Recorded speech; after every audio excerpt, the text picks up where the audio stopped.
What's up, everybody? Welcome back to another video slash devlog slash tutorial. And this one is gonna be more of a talking than actually a devlog specifically. I've been rambling and trying to, know a little bit more about this feature before explaining it, but I figured that it might be easier to just, go ahead and explain what I understood about it and how am I using right now. And yeah, so as you may saw, I've been using pickups, and I have pickups into my level right now. And as I pass through, each one of those are a specific pickup. They have its own specific interaction HUD and etc. If I pick it up one or a different one, as you can see, they also populate the inventory itself. But if you go back to the actual level and see on the world outliner, you'll see that they are not actual different pickups. They're not different classes. If I'm trying to explain a little bit better, but they are actually the same pickup. And whenever I need to add a new pickup to my level, I can just spawn the same class. Let me just go back to the inventory. I can just spawn this class over here and just alter the actual pickup as I need them. Um, and this is possible to do this whole uh, workaround, and that actually facilitates me in a way that I was not being able to do with previous approaches like data tables and maybe class hierarchy and etc.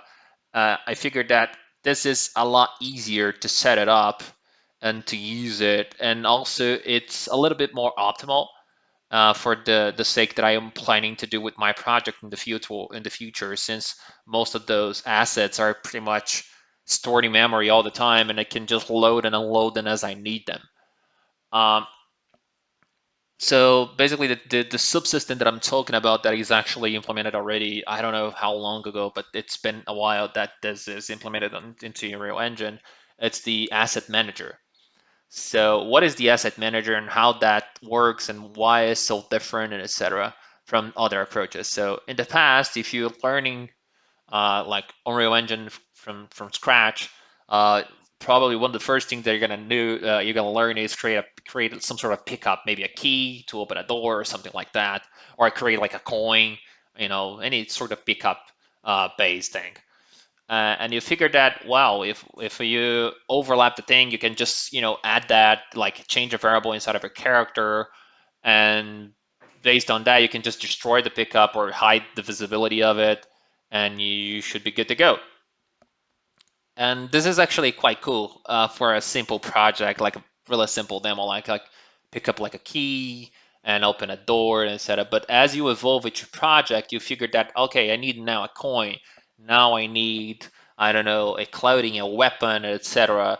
And you figure that creating one by one is just horrible, and it's not as scalable as training one class per each pickup, which is just horrible. And also I would say unsustainable in the long term, to not say undoable.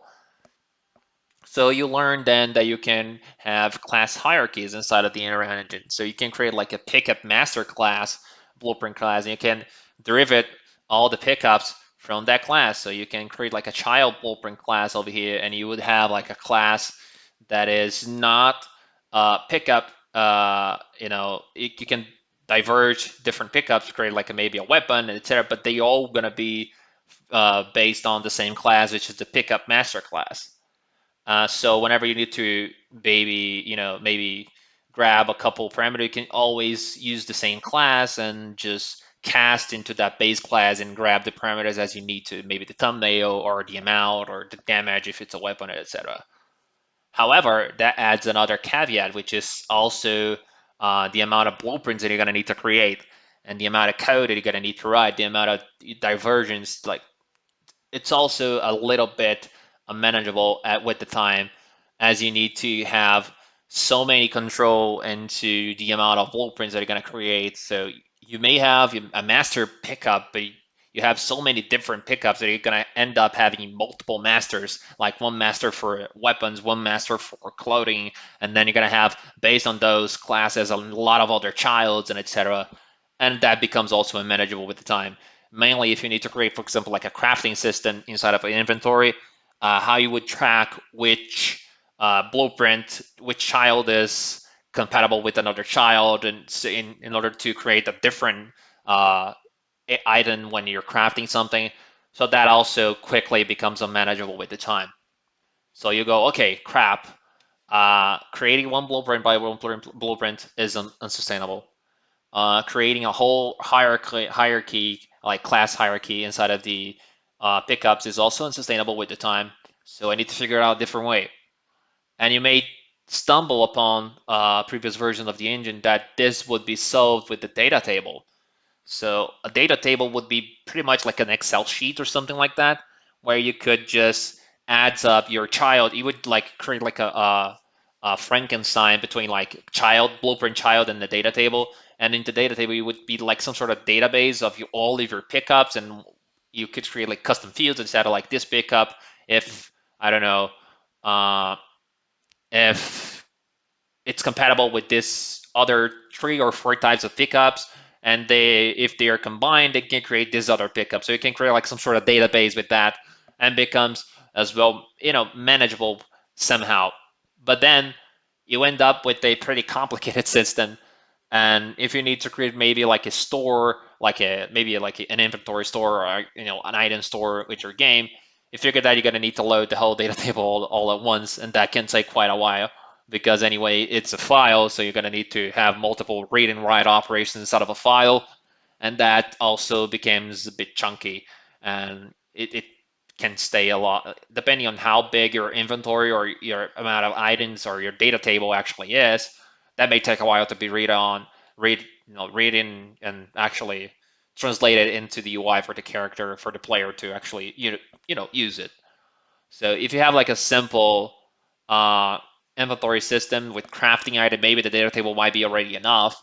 But if you're gonna have like a store with different items and you want to load all the items available on your game, or maybe all items of a specific type only, that kind of becomes hard with the data table. I mean, it's possible, but again, it's reading a single file, and that it's easily unmanageable. And whenever you need to maybe add a new uh, also, let's suppose you launch your game, you have the base data table, and etc. Whenever you need to add a new item, you would need to change the whole data table, and therefore the customer or the player that bought your game would need to download all the data table again and during an update. And if that's big, that might be a problematic thing. Also, you would need to you would need to add a bunch of blueprints for each data table, like for each register like row in the data table. You could have countless amount of blueprints to depending on how complex the data table is.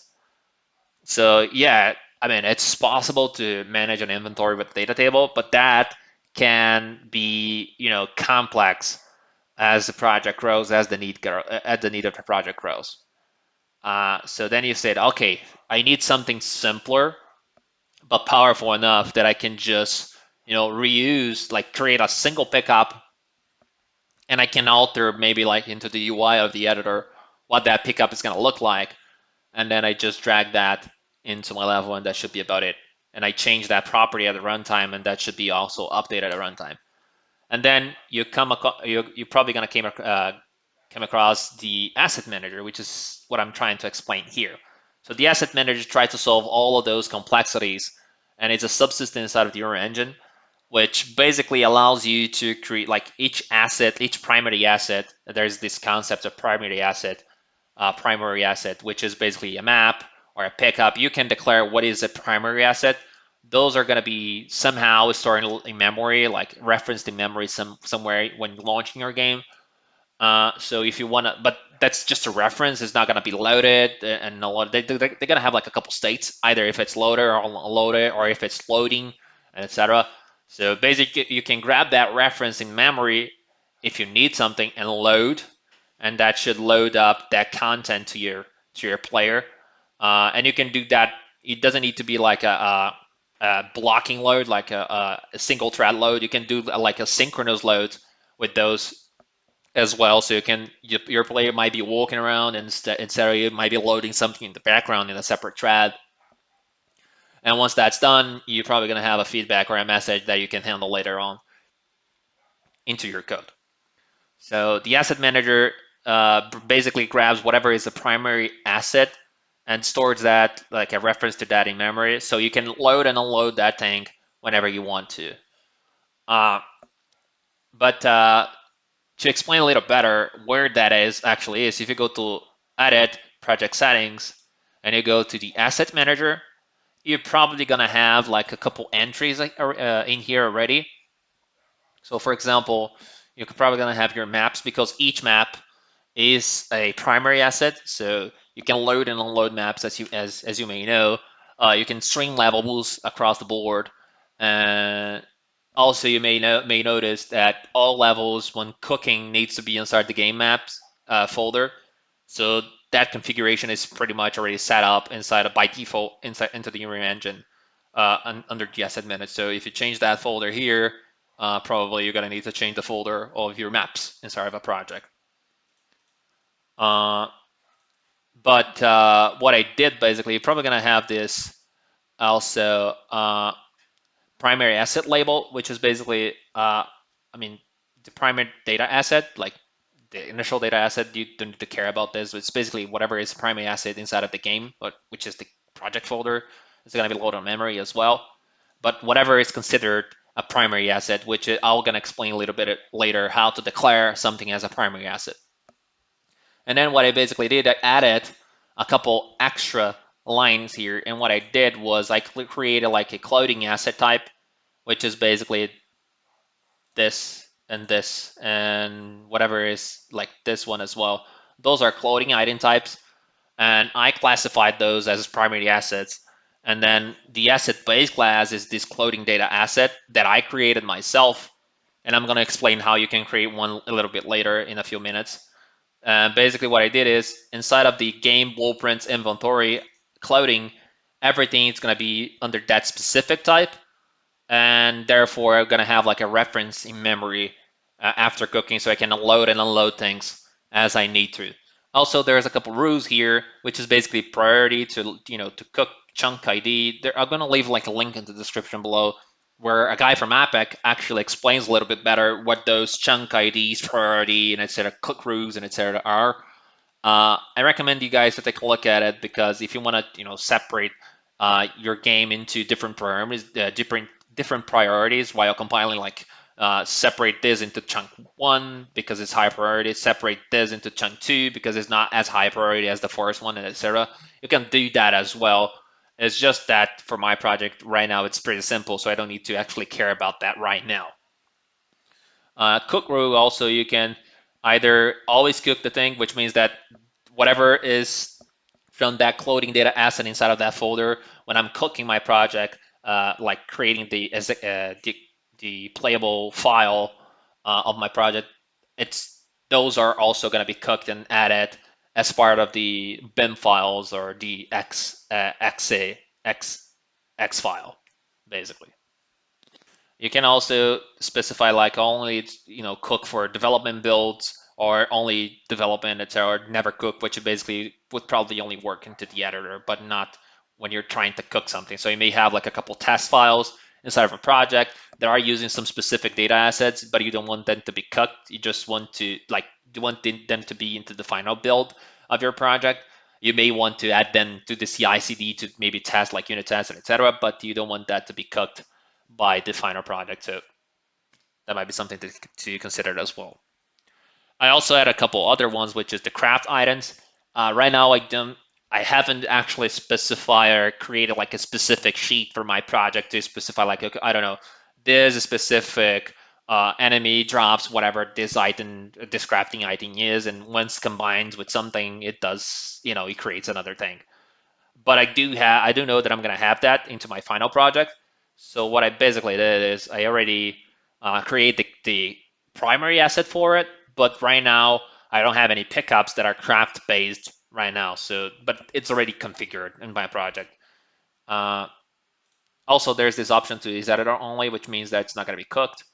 And if you have blueprint classes out of those things, you may want to check out like that has blueprint classes as well before cooking.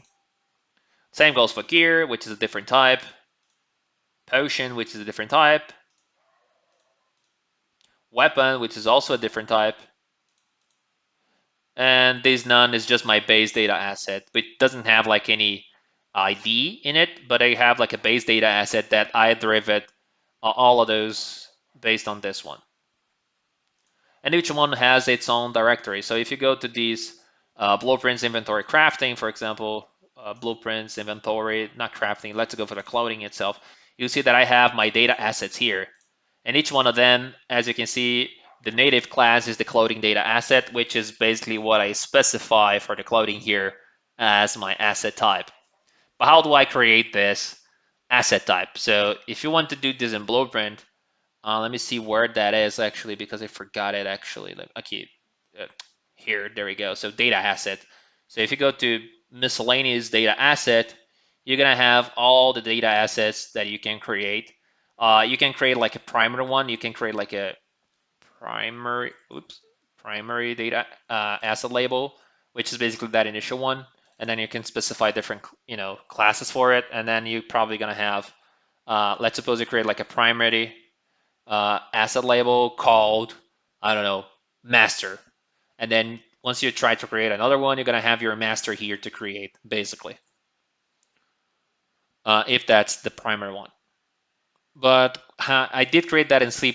So what I did basically is I went to the C++ class and I create my data assets here. So my base data asset is the initial one, and all the other ones are based on the base data asset. So the base data asset is basically like a primary asset uh, that has uh, common things like thumbnail that all the other assets are going to have for the inventory. So it has like thumbnails, it has like the name that all items should have. It has like all the common uh, attributes that each pickup should have it. And then if you need the specific attributes, for example, clothing may need a skeletal mesh that I need to attach to the character. So therefore, clothing is going to have an extra attribute. So I'm going to derive it from the base data asset and create a new attribute inside of the clothing called the skeletal mesh, etc. Um, so that's why I did that way. So this base data asset, if you go to the new C++ class and show all, you can create like primary data asset. That's the one that you can create that you can based on. This asset label is basically that initial one. So I create based on this one, this primary data asset. And if I go to the C++ right now, let me just go back to the base data asset. As you can see, and let me see if I can zoom in a little bit. Can I zoom in a little bit? Oh, I can. Okay, there we go. So if you see now on the base data asset, what I did basically was I just create a couple properties. And when you create a soft pointer, you need to load it. But creating soft pointer is not necessarily a bad thing. It's actually what makes these asset managers so great. Uh, once you create a soft pointer, you create like a reference in memory. You can specify that type as well, but basically what it does is just like a reference to something in memory that you can later load it. And if it's a soft object pointer, you can load that asynchronously. Uh, so that's why I usually, whenever I need to create, for example, a pointer inside of as a reference, or maybe a T subclass of as a reference, I just create like a soft object pointer because later on I can just load it that way. So for example, into my base data asset, I know that I need a skeletal mesh, and I need possibly a static mesh. Depending if it's a clothing, it's going to need a skeletal mesh. If it's a weapon or a craft, maybe just a static mesh or etc. I'm going to need a thumbnail, which is also a texture 2D, and is also a soft pointer. And I'm going to need a name for it, a description, an item type, which is basically what is actually the type of the item. If it's a weapon, if it's a clothing, what is actually the type of it. And the selling price is later if I want to sell that item to maybe a merchant guy into maybe a village or something, I might need to may want to sell that item if I collect that into a dungeon or something like that. I want to know how much I'm gonna gain by selling that item. So I'm not using that right now, but basically that's why that property is over here. And if I go to specific other like weapon data asset, as you can see, they all derive it from that base data asset, and they have a specifics properties that each one of those needed. For example, the weapon, I may need to want to know the weapon type. If it's a sword, if it's a bow, if it's a axe, or what's the type of the weapon, so I can change later on the animation into my character. If there's like a level required to actually equip that a weapon into my character. So if I, for example, I have a weapon that is required to have at least level 2 to be equipped into a character, but my character is a level 1, then I cannot equip. So I can compare that information later on. And how much of health, strength, stamina, like how much that weapon actually changes or affects my character attributes based on that. And one thing that is not into my initial one, but it is on my other ones, let me just go back that way, is I need to set a primary asset ID. And if you don't specify that manually here, you're going to need to specify that into the asset manager here, which is the primary asset type. So they need to actually match, to be honest. So whenever you specify here, be sure to also specify in the same way into the asset manager, so later on they can find each other. So basically what I did is the asset ID is going to have the asset type called weapon for this specific weapon data asset. And the name of it is going to be whatever the name is of my asset. So if my asset is a store somewhere else, it's basically going to grab the path of it and the whole name of it as its name, as is some sort of ID. And each one is going to have always the unique name, because whenever you create like a equal blueprint or equal item with the same name in Unreal Engine, does not allow you to save that way unless it's in a different folder. And therefore, if it's in a different folder but with the same name, the F name is going to change because the folder path is going to change, so the ID is going to change. So it's not going to be the same anyways. So you need to remember basically to always specify this asset ID. I didn't specify my base one because I'm not going to have an item of the base data asset. I'm going to have an item specific, either weapon or clothing or gear or potion or craft. They are based on the data asset, but I'm just overriding whatever that asset ID is to my custom one. So my weapon is going to have this one. My clothing, on the other hand, is also going to have like a uh, properties to change into my character. It's also going to have the level required, but it's going to have this armor type, which is basically specify where to attach that into my character. If it's a head, like a helmet, it's going to need to be attached to the head. If it's a chest mesh, it's going to need to be attached to the chest. If it's maybe a trouser, it needs to be attached to the character legs, and etc. So that's how I identify and later on attach to my character. And also I specify the primary SID that way. And they each one also, in that specific type, as you can see, there's no soft pointer because there's no need to reference anything in memory, like any pointers right now. And the same way for the weapon. The gear, it doesn't need to, since it's just swords or bags or etc. I often gonna know where to attach, so I don't need to specify like what type of gear is it, because gear is always the secondary weapon. So it either is gonna go to the character's back, or it's gonna go to the second hand of the character as a sword, or not a sword, as a shield. So I don't need that information right now. I may need to add that later if I figure that it's too complicated to identify by the type of the item, etc. But anyways, and that should be pretty much about it. I don't need any other things other than those specific informations.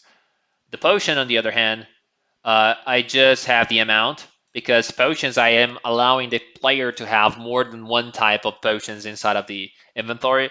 So let's suppose you go and play right now. As you can see, just the potions have a amount item. So if you pick it up like multiple swords of the same type, just pick it up like a bunch of sword. If I open my inventory, I'm gonna have like one slot per sword. But if I go back and pick it up a bunch of potions, since I have the amount property, if I go to the potions tab, ooh, it's not working. Why it's not working? Why it's not working? I'm clicking in and it's not doing anything. What's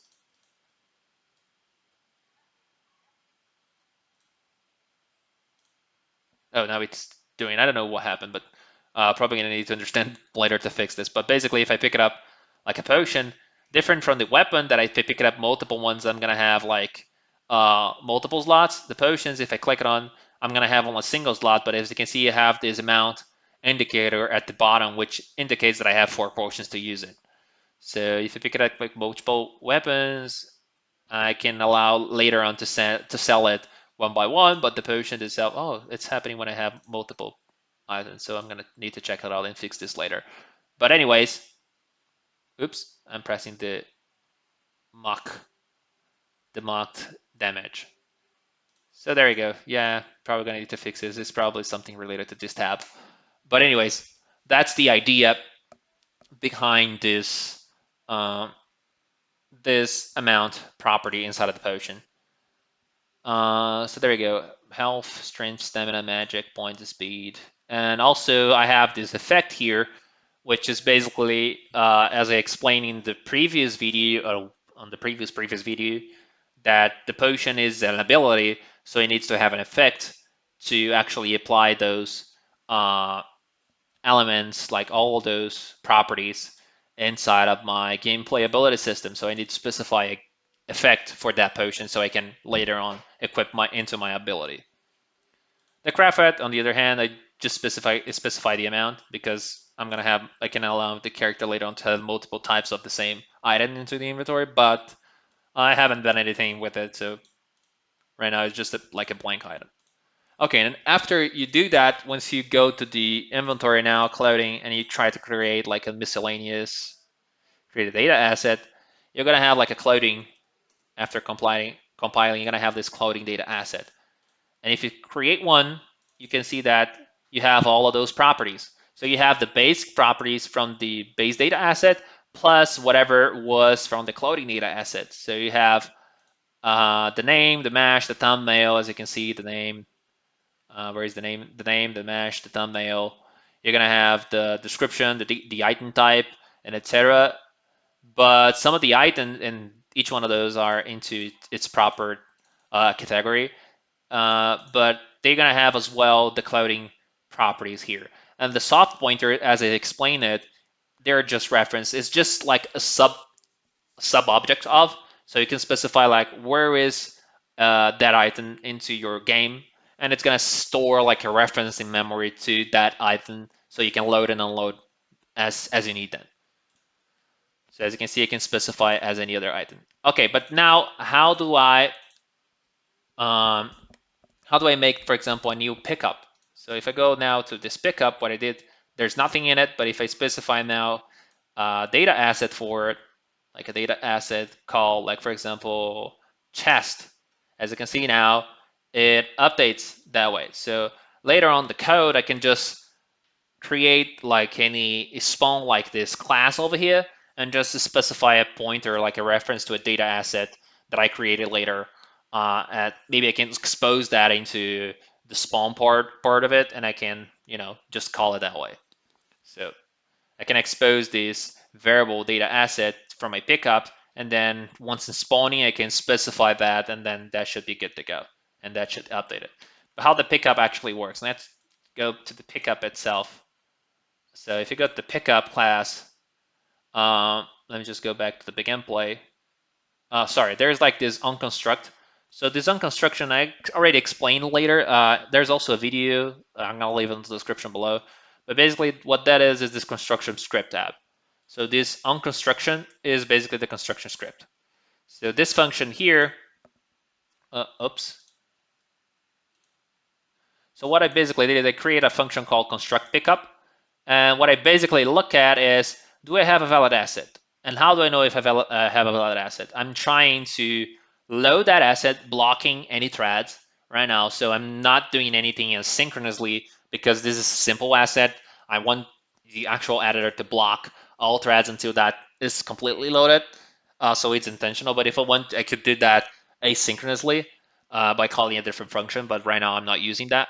And I'm loading that asset, that data asset property, which is basically that data asset property here, and I'm casting that to my base data asset, which is, remember, is the initial and base class of everything for any pickup that I have.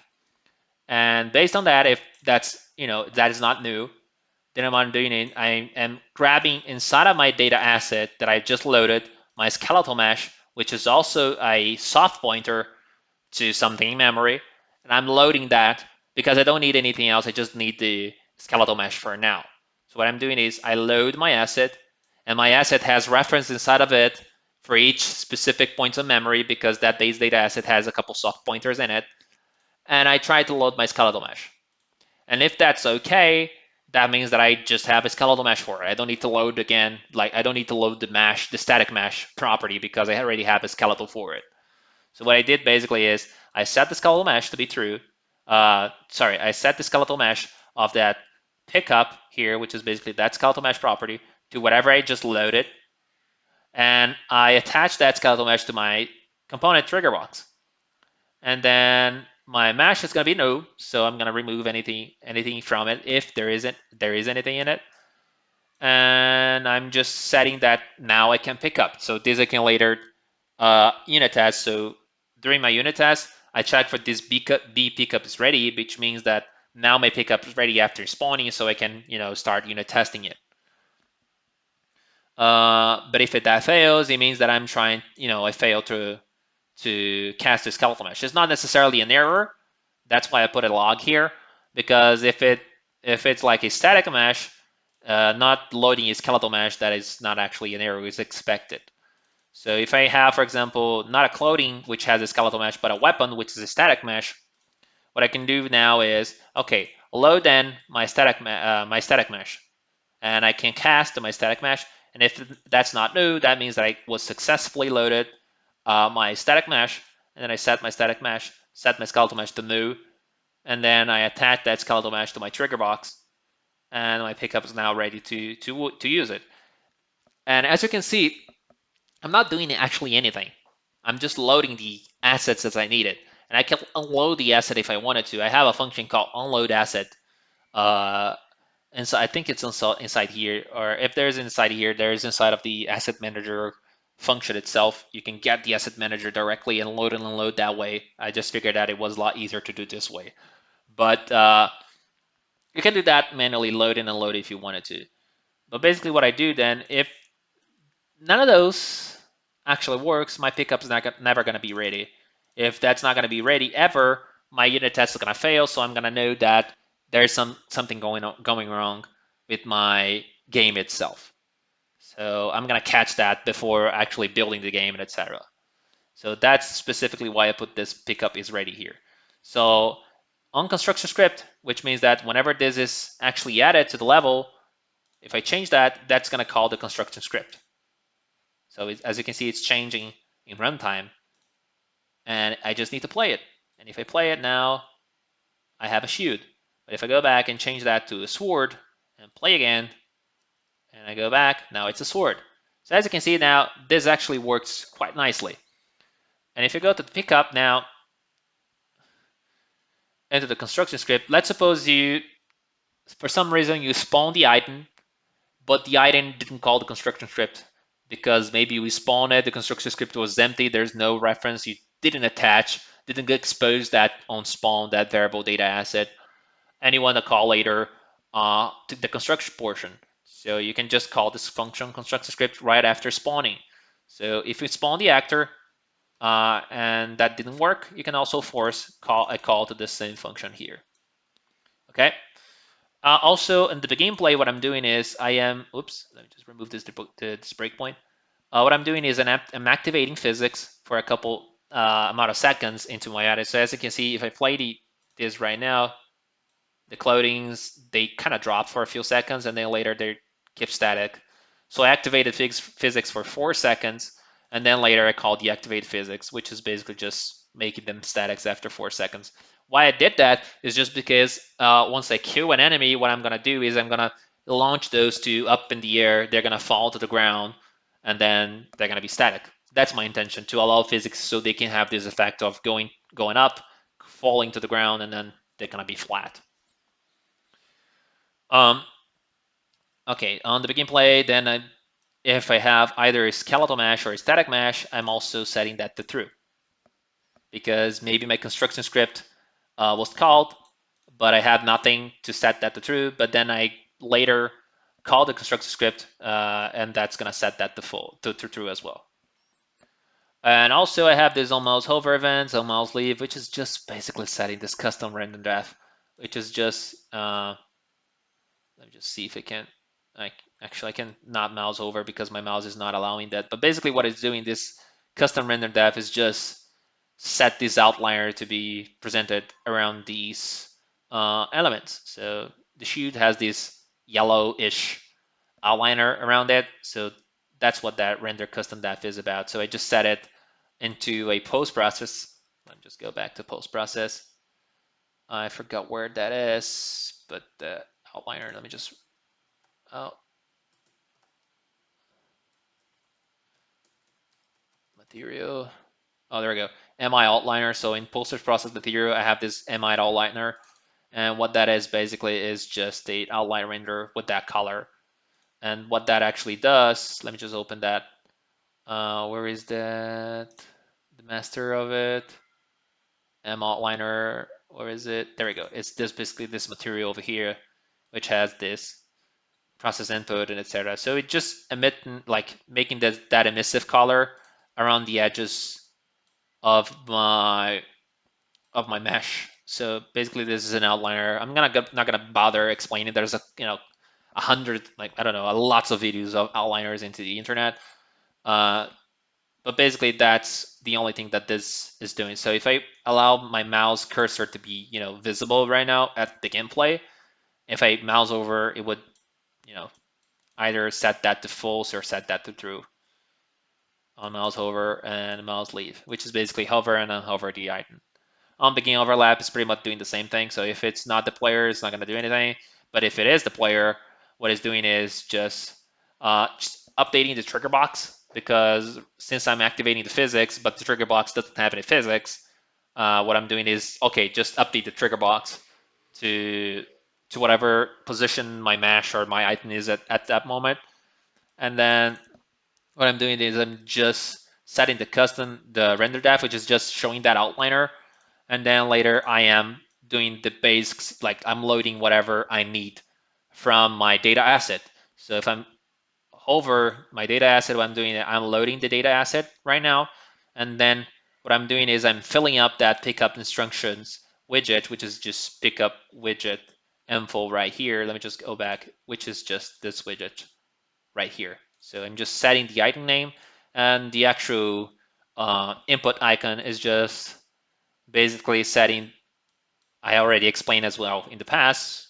So if you're playing with the gamepad, it's gonna auto detect and show the RB button of the Xbox, but if it's not, it's gonna show the E key because you're playing with a keyboard. So if you want to check it out, there's also going to be a link in the description below. But basically, that widget, I'm just updating the name. So what I'm doing is I'm loading that asset so I can grab its name and fill it up into that widget text. And that's how I, make it up. The name of the item appears. And that's pretty much about it. So there's no like pickup interaction or anything on the actual pickup. What I do that inside of my pickup, like my inventory component. So whenever I'm close to an item, I try to pick up a nearby item on my character. So I do like a trace around my character, and that's how I identify there's a nearby pickup or etc. This is just for user feedback. So the pickup is pretty dumb, as you can see. So there's no extra info in it. So what I do basically then on my inventory when I'm picking up an item, I am picking up this reference for this data asset story into my inventory, which is just a bunch of soft pointers to it. And then whenever I'm needing to load those thumbnails or those names or those properties, I'm doing pretty much the same thing. So this allows me to have a more flexibility to use the asset manager instead of overcomplicating a lot of things um, and creating so many hierarchies inside of my code in order to do like a simple pickup interaction or a simple store later on into my game. Maybe I want to create like a city, like a medieval city where you can buy items nearby into the near shops. So what are going to be the items available for. I can just later on filter based on the types of it using the asset manager functionality, and instead of just populating a whole data table for it, which is a lot simpler in my case, in my position as a developer to use it, and gives me more flexibility and scalability to my game. Also, I don't really need to update any database or anything of the sort if I wanted to patch my game in the future or add more content to it. Now with the Unreal Engine 5, they're using this asset manager to the extreme.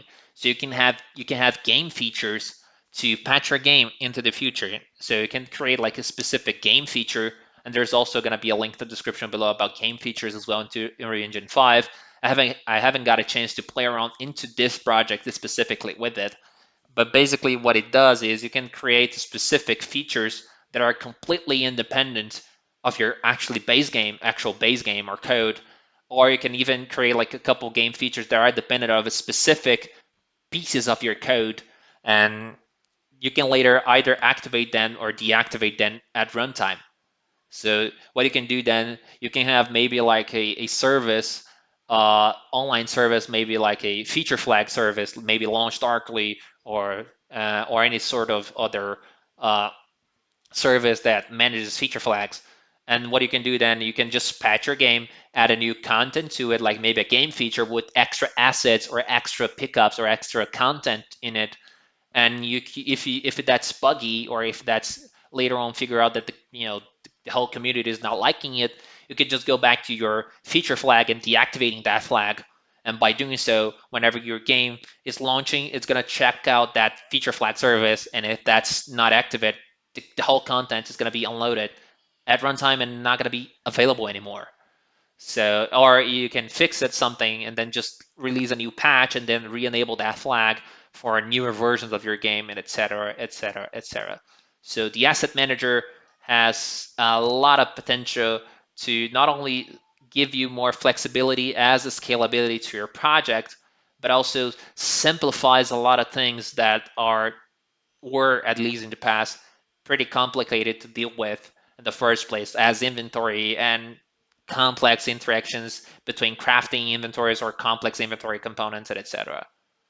Um, so yeah, I know it's a pretty complicated topic to digest, but that's the main idea of the asset manager, which is basically simplifies your life. So forget about all this class dependencies and etc. Just create a primary asset and let Unreal handles for you this whole complicated operation.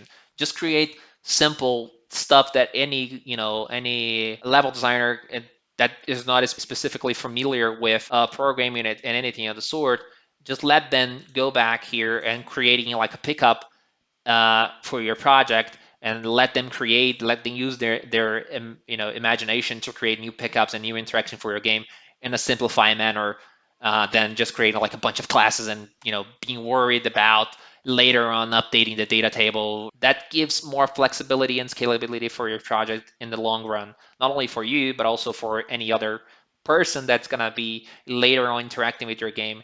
That's going to be a lot simpler to add more pickups, add more content to your game, if you use the subsystem, which is the asset manager. So yeah, hope you like it.